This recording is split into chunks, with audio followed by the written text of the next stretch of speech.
Hello दोस्तों, मैं शिवम कुमार अपने YouTube channel SV coaching classes में आपका हार्दिक स्वागत एवं अभिनंदन करता हूं। तो आज हम पढ़ेंगे क्लास 12 की फिजिक्स में चैप्टर 1 का इम्पॉर्टेंट डेरिवेशन है ना, जो कि आपके एग्जाम में 2 नंबर में पूछा जाता है। ठीक है, तो ये क्या लिखा है, किसी बिंदु आवेश के कारण फैले हुए वैद्युत क्षेत्र में किसी बिंदु पर वैद्युत क्षेत्र की तीव्रता का व्यंजक ज्ञात करना। ठीक है, ये आपसे 2 नंबर से मीन्स 2 नंबर 4 नंबर में पूछता है। ठीक है, और इसमें बच्चे समझ नहीं पाते कि करना क्या है। ठीक है, तो देख लीजिए, डेरिवेशन आपका इंपॉर्टेंट है। तो मैंने क्या लिया, आप देख सकते हैं कि मैंने 2 आवेश ले लिए, एक प्लस मीन्स एक Q1 और दूसरा Q0। अब ये Q0 क्या है, तो ये है गुलाम ही सॉरी आवेश ही, लेकिन ये परीक्षण आवेश है, क्योंकि यहाँ पर क्यों के नीचे क्या लगा है, नॉट। ये नॉट होता है, और ये जहाँ कहीं पर क्यों के नीचे नॉट लगा हो तो वह हमेशा परीक्षण आवेश कहलाता है। ठीक है, तो 2 आवेश होगा, इनके बीच की दूरी r हो जाएगी। अब ये कैसे सॉल्व करेंगे, तो देखिए दिखा है मैंने, माना एक Q बिंदु आवेश जिसके कारण वैद्युत क्षेत्र फैला हुआ है। इस क्षेत्र में आवेश से स्मॉल r दूरी पर एक बिंदु P स्थित है, जिस पर वैद्युत क्षेत्र की तीव्रता ज्ञात करनी है। ठीक है, ये आपको इतना बोला गया है। ठीक है, अब यहाँ पर क्या लिखेंगे, अब यहाँ लिखेंगे कूलाम बल है ना, कूलाम बल। आपने कूलाम बल को पढ़ा होगा, कूलाम बल। तो कूलाम बल क्या होता है, F बराबर 1/4πε इंटू क्यू। देखिए वो क्या होता था, Q1 और Q2, यहाँ पर Q और इंटू यहाँ Q2 क्या हो जाएगा, Q0 हो जाएगा अपॉन में, ये आपका इसे लिखा जाएगा Q इंटू Q0 है ना, और अपॉन में क्या था, R² होता था, यही होता था। यहाँ क्या हो जाएगा, समीकरण 1।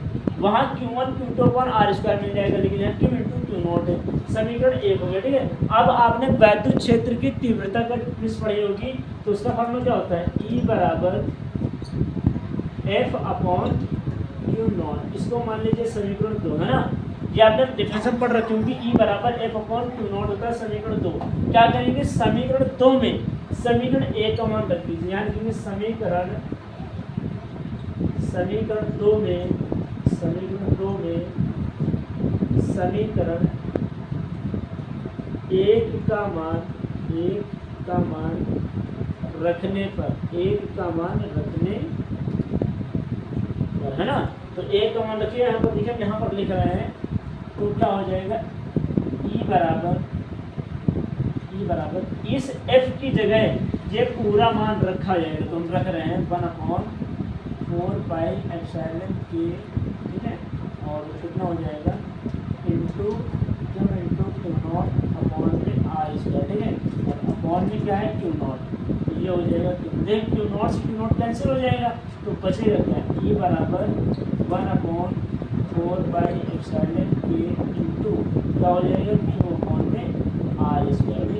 ये आपको ठीक है, और यहीं पर क्या करेंगे, जब हम K बराबर 1 रख देंगे, K बराबर 1 रखेंगे वायु निर्वात में है ना, जब K बराबर वायु निर्वात के लिए K बराबर 1 रखेंगे, तब हमारा क्या आ जाएगा, E बराबर 1/4πε इंटू Q अपॉन में R²।